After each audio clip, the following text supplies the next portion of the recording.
All right. So, we have discussed various types of magnetism till now.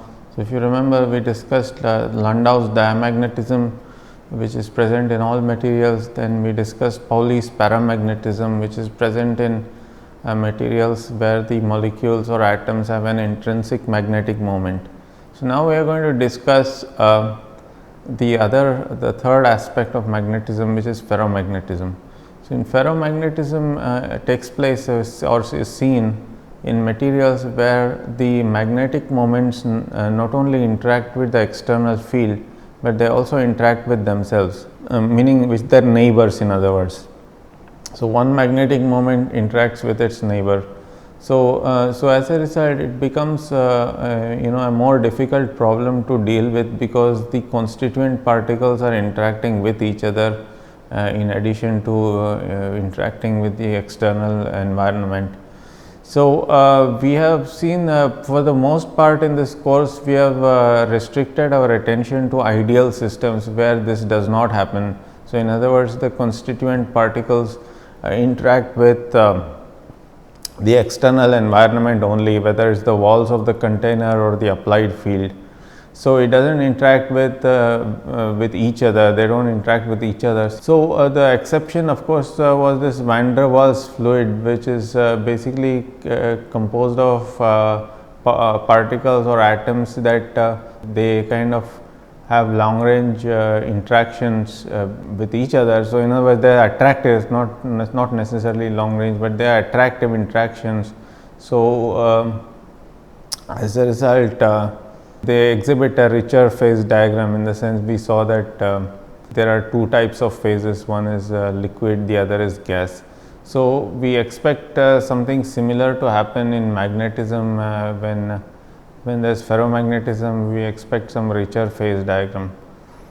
So, in order to model ferromagnetism, we have to take into account the fact that the spins or the magnetic moments coupled to each other in addition to the environment.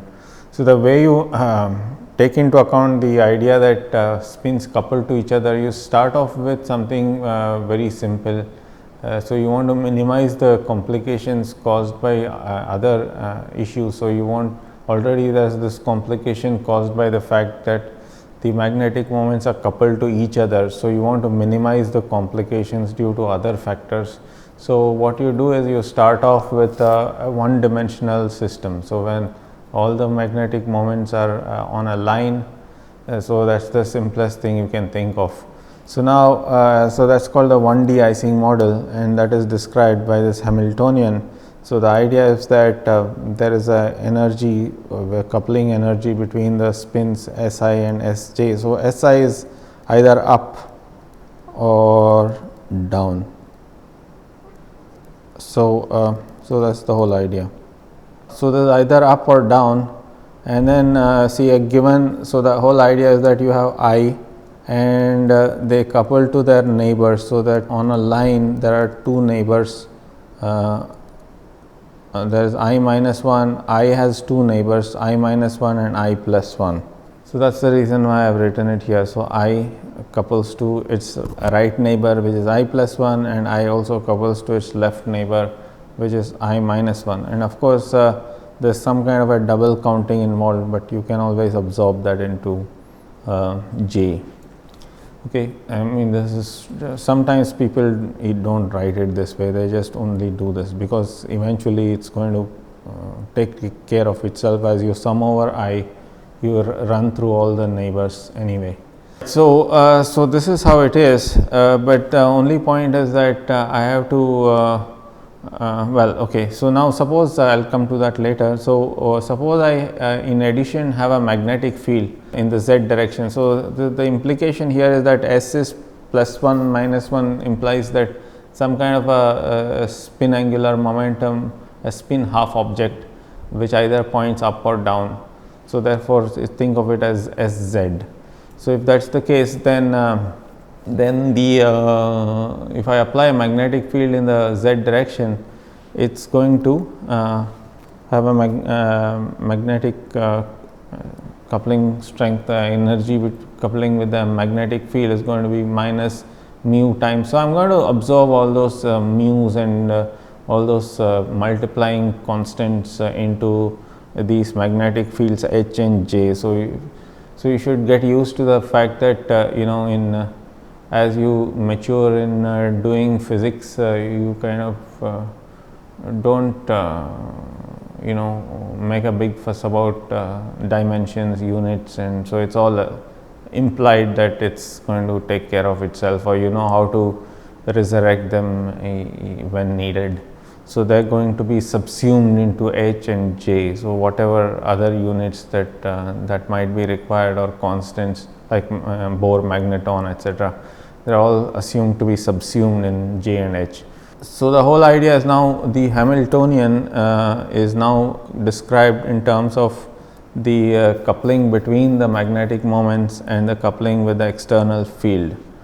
So, now the only point you have to address is that what do we do about the end point. So, remember that I said there's the spins lie on a one dimensional lattice, but then the lattice has we have assumed that it has n number of sites. So, I have started labeling it with I equal to 0.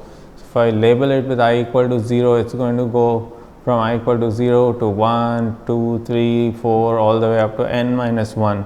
So, then I have to ask myself what's going to happen after n minus 1. So, you can take the point of view that that's where it ends in, and there's no, so the disadvantage to doing that, the disadvantage to ending here is that you see this spin doesn't have a neighbor to interact with on the right, and similarly this spin does not have a neighbor to interact with on the left.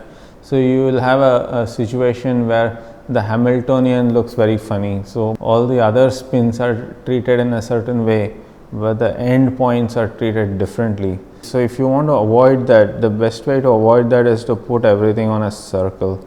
So, if you put everything on a circle, then you end up writing this.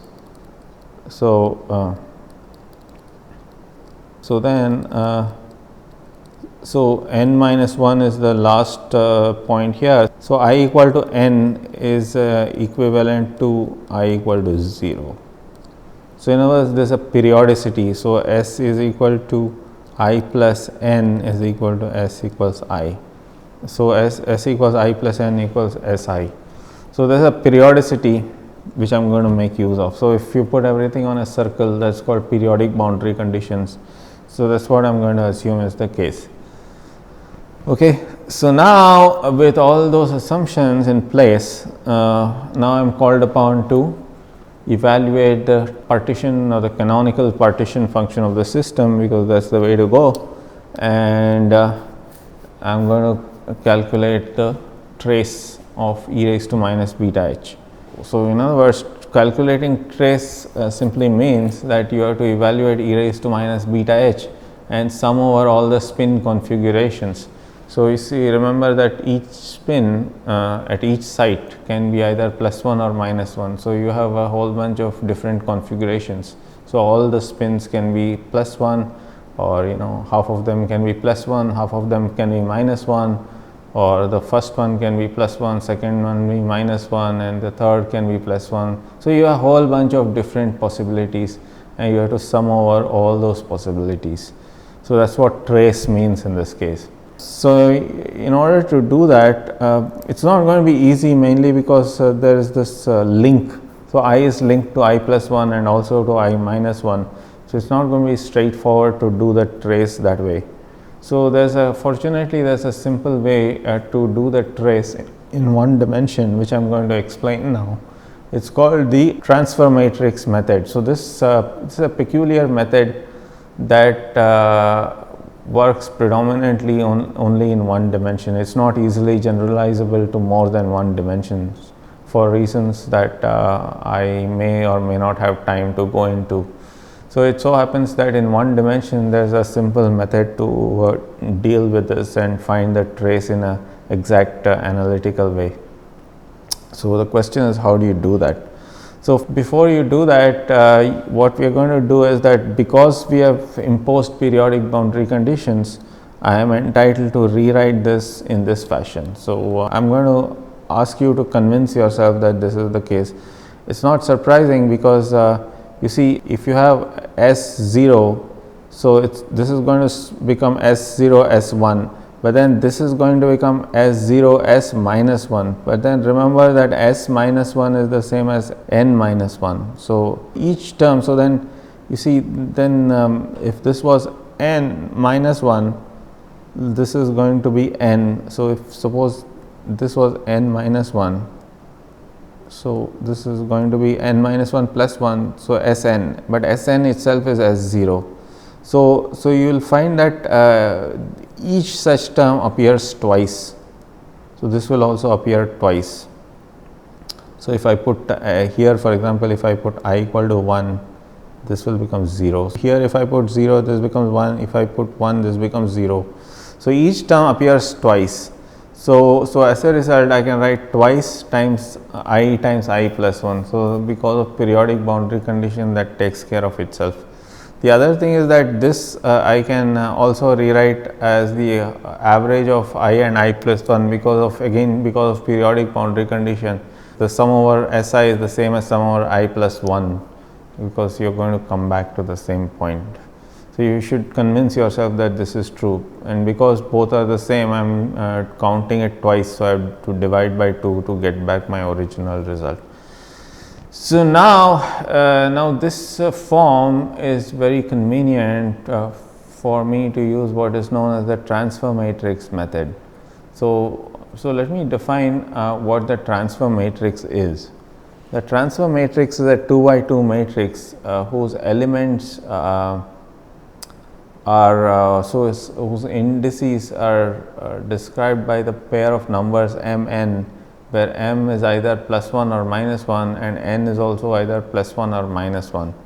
So now the components of that matrix Tmn may be written in this fashion. So this is by definition. So this is the transfer matrix for this particular problem, and you might be wondering why I did that, because I mean superficially it's because it resembles e raised to minus beta h. But then I have to really convince you that this has any role to play in this problem. So it does, because so recall that what we have to do is this is the quantity that I have to trace out over. So in other words, I have to sum over all the spin configurations of this particular quantity, and this particular quantity may be written in this fashion. So you write this as the transfer matrix of S0. So remember that m and n are either plus 1 or minus 1, but so are all the s's. So the S0 is either plus 1 or minus 1, S1 is either plus 1 or minus 1, and Si is either plus 1. So this makes perfect sense. So I am going to convince you that it is possible to write this object in this fashion. So it is just a mathematical identity, there is nothing mysterious about this. You just take this definition of Tmn and substitute the values that I have suggested here. So that is going to be S0 S1 plus beta h by 2 S0 plus S1 times e raised to 2 beta j S1 S2 plus beta h by 2 S1 plus S2, and so on and so forth. And then you will see that that is precisely this quantity. So it just you put them all in the exponent and sum over, you get back this. So that is what this is. So you can write this this quantity, which is e raised to minus beta h, which is a function of a whole bunch of spin configurations, in terms of whole bunch of transfer matrix components. So namely this. So the question is, why is this useful? So why would I be doing this? Because so in other words, we will be successful in doing this. So what we will have to do is that now that we have written e raised to minus beta h as a product of a whole bunch of t's, so now we tracing over the spin configurations simply implies summing over all the s's of this huge product of all the t's. So now you see, look at any typical pair of T's sitting here in this huge product. So, so if you take for example this one Si and Si plus 1, and you look at the next one which is Si plus 1 into Si plus 2. So then you see, you will be called upon, or you are being called upon, this is not just I, but a whole bunch of all of them, right. So this is being summed over all the S's. So S0, S1, S2 all the way up to Sn minus 1. So then you see, when you sum over Si plus 1 also, I mean you are going to be summing over all the S's including Si plus 1. So now if you sum over the Si plus 1, what does this tell you? I mean, what does this resemble? Si plus 1 equals plus minus 1 Tsi Si plus 1 Tsi plus 1 Si plus 2. So I'm summing over these two. So what this resembles basically is the matrix product. So recall how you define the matrix product. So if you have m squared and I want to calculate some matrix elements of this quantity. So suppose I want to calculate the matrix element.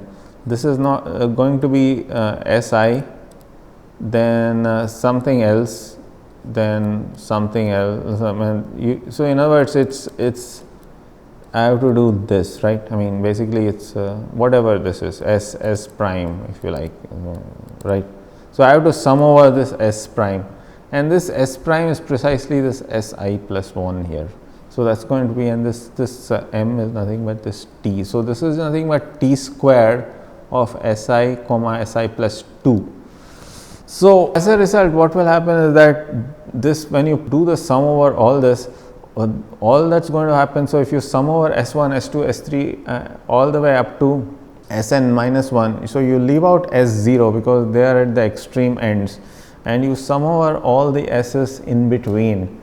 So what's going to happen is that you will end up with a quantity which is T raised to n, the component of T raised to n, or the diagonal component of T raised to n at the column or the row number or equal to column number equals S0. So that's what it's going to end up being. But then eventually you'll also have to sum over S0 because you are called upon to sum over all the S's. So now if you sum over S1, S2 all the way up to Sn minus 1, you end up with this quantity, which is T raised to n, which is the transfer matrix. Remember that T itself is a 2 by 2 matrix. So T raised to n is the product of n 2 by 2 matrices. So it's going to, T raised to n is going to be like this. So there are going to be n of these. So T raised to n is again a 2 by 2 matrix, and what we have to do now is calculate the diagonal matrix element, namely S0 comma S0, and then we have to finally sum over those S0 as well. So when you do that, you get the answer for Z. So I haven't told you what this T is. I have told you what the components of T are. So in other words, Tmn is this. So that means T11 is m and n are plus 1 or minus 1. So T11 could be, so you can think of this as 1 1 1 minus 1 minus 1 1 and minus 1 minus 1. So this is the labels of these rows and columns. So T11 would be first row first column, T1 minus 1 would be first row second column, T minus 1 1 would be second row first column, and T minus 1 is second row second column. So if that's the case, I have told you what all sits inside these small circles here, and that's given by this Tmn. So that's what's going to sit here, and then in that case, if I decide to take these Tmn's and write it in a matrix form, it's going to look like this. So because when m and n are equal to plus 1, it's going to look like this. if m is 1 and n is minus 1, this is going to go away, it's going to become minus 1, and so on and so forth. So this is my t. So now I'm going to now being called upon to take t and raise it to the nth power.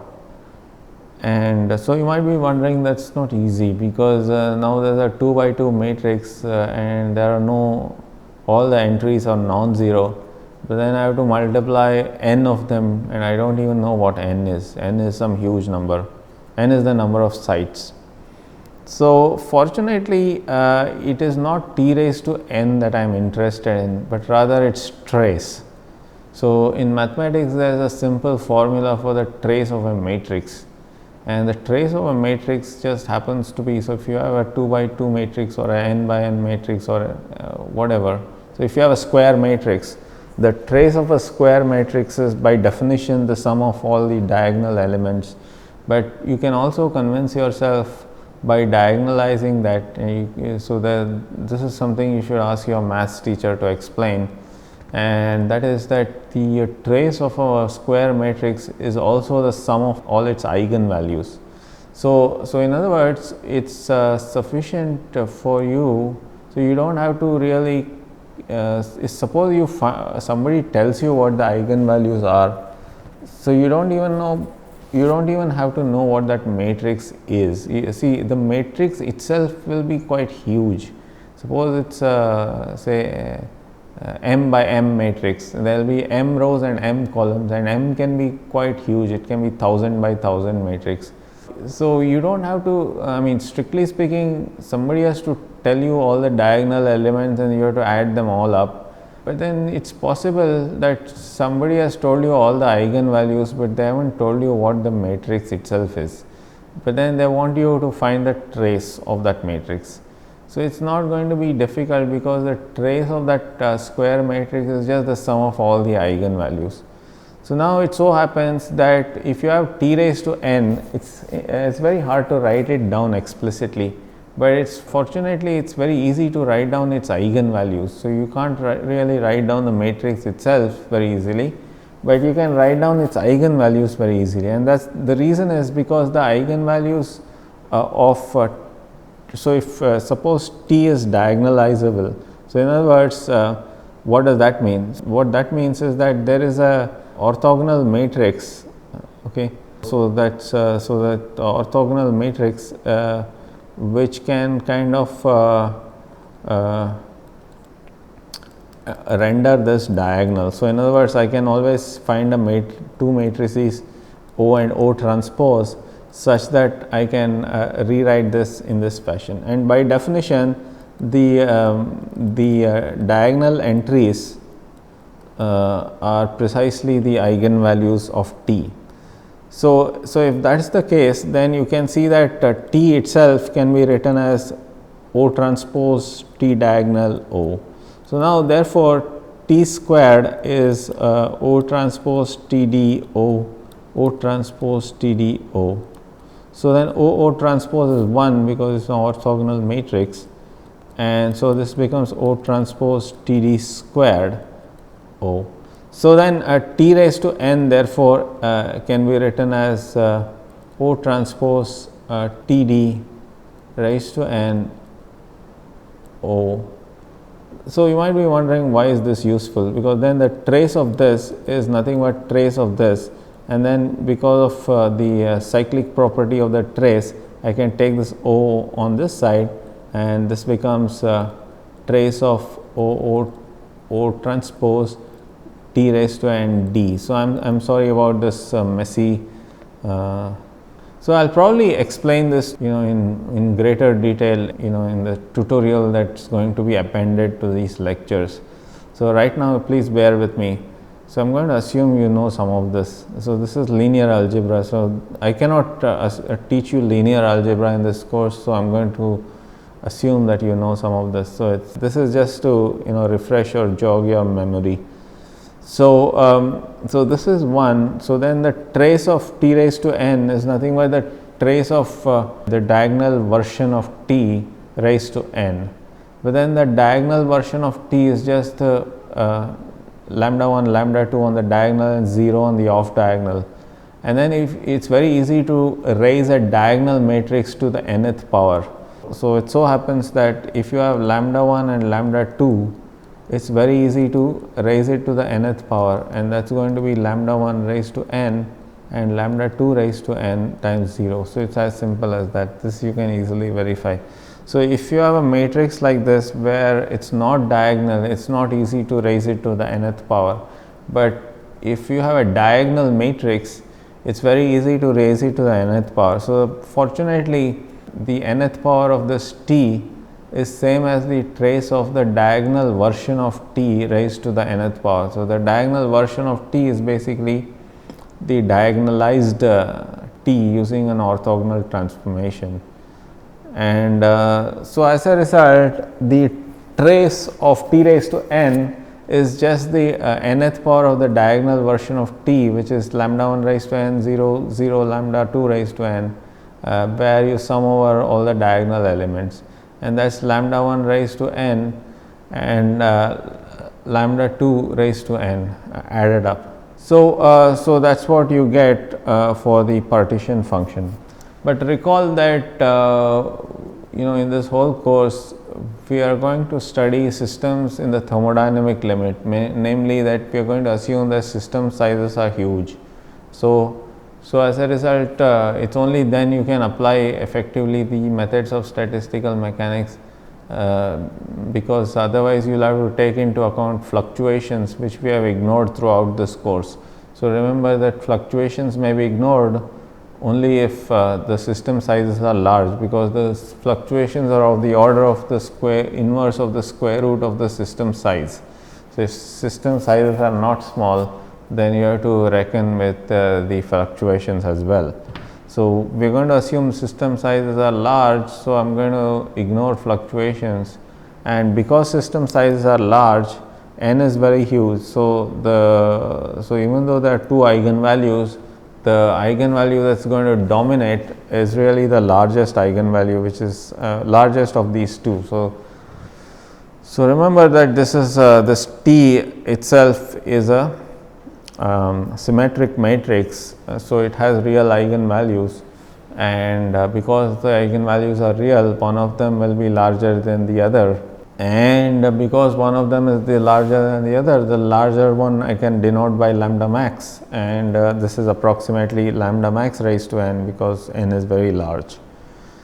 So that's the story of I'm going to continue with the story, but basically this is how you find the partition function using the transfer matrix method for the 1D Ising model.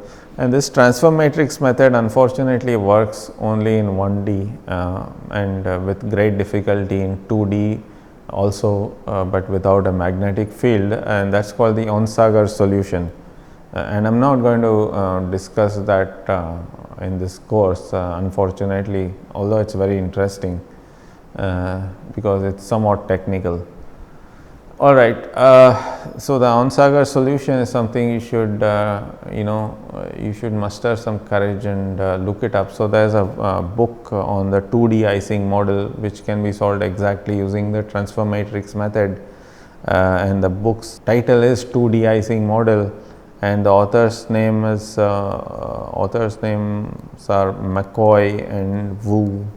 So these are the authors who have written quite a extensive treatise on the 2D Ising model, and I hope some enterprising students who are taking this course are going to get hold of this book and read it, and maybe discuss it with me. So I'll be very happy to discuss this contents of this book with you. All right, so coming back to the 1D Ising model, the eigenvalues of this transfer matrix are this and this. So it looks nasty. These days, you don't have to do anything by hand. So these computer algebra packages are there. For my favorite is called Mathematica. So that package, it's a software which does, I think of Mathematica as a calculator for doing calculus. So, normal calculators do arithmetic, but these kinds of calculators do calculus. They can do algebra, linear algebra, they can do whole bunch of things related to mathematics and allied disciplines. So, it is worthwhile getting your hands on some of these packages and making use of them. That is what I did, and the eigenvalues are lambda 1 and lambda 2, and of these the larger one is the one with the positive sign on the square root. So, I am going to use that, and because then I can go ahead and so recall that suppose I wanted to find the average of this, what would I have to do? I have to differentiate with respect to b. I have to differentiate z with respect to beta h. So, that is going to bring in total SI downstairs there, and then I divide by z. So, this is going to be the average of all the SI. So, this is going to be the net magnetic moment. So, this is nothing but d by d beta h of ln z. Okay. So, this is the average of all the sum over all the magnetic moments. So, this is the formula for the net magnetic moment. Okay. So, I equal to 0 to n minus 1 S I minus 1. Okay, that is what that is. So, so if I differentiate with respect to h, it is going to look like this. And then for of course, I mean this is the general answer and you will have to deal with it, but it so happens that if h is small, I can expand in powers of h and write the net magnetization as a quantity proportional to h, and the proportionality constant depends on temperature, and that is called the ferromagnetic susceptibility. Basically, the susceptibility of the system. So, the question is, it's see, ferromagnetism is a peculiar phenomenon where the spins spontaneously align with each other even in the absence of the magnetic field. So, you see, so now the question is, how is that likely to happen? Suppose, so if you make the magnetic field smaller and smaller, so the point is that there should be some temperature at which S total is not 0, even though H tends to 0. So, even if H tends to 0, so even if H tends to 0, S total should not tend to 0. So, when can that happen? So, if H is very small, I have told you that we are in the linear regime where S total is proportional to H. So, now it looks like when H tends to 0, S total will also tends to 0. When is it going to happen that if H tends to 0, S total need not tend to 0? That's going to be the case if Xi itself becomes infinity for certain temperatures. So, if for certain temperatures, if the susceptibility diverges, then there is a chance that you have ferromagnetism. But now, if you ask yourself for what temperature does the susceptibility diverge, you will see unfortunately it only diverges at T equals 0. So, that means it is only at absolute 0 you can expect ferromagnetism. So, the 1D Ising model is a disappointment. Even though we expected ferromagnetism because we had incorporated spins that coupled to each other, and we knew that that is source of ferromagnetism. Unfortunately, it led to an exact answer which shows that ferromagnetism is possible only at absolute 0, which is an uninteresting result and inconsistent with what we see in nature. Of course, we do not see 1D systems in nature anyway. It is not surprising we were disappointed. So, what we really should be doing is studying something more realistic like a 2D system. Unfortunately, then there is the transfer matrix method is either not feasible or sufficiently technical to prevent us from doing that. So, what is going to happen is that we will be forced to use certain approximate methods to study this problem. So, to get an interesting result, to show that there is ferromagnetism in such a system where the spins are coupled to each other in more than one dimension requires some approximate methods. So, that is the topic of the next lecture, which is the mean field theory of the mean field solution of the Ising model. So, I am going to stop here right now. In the next class, I am going to discuss the mean field solution of the Ising model. So, I hope you enjoyed this lecture. So, let us meet for the mean field solution. Okay.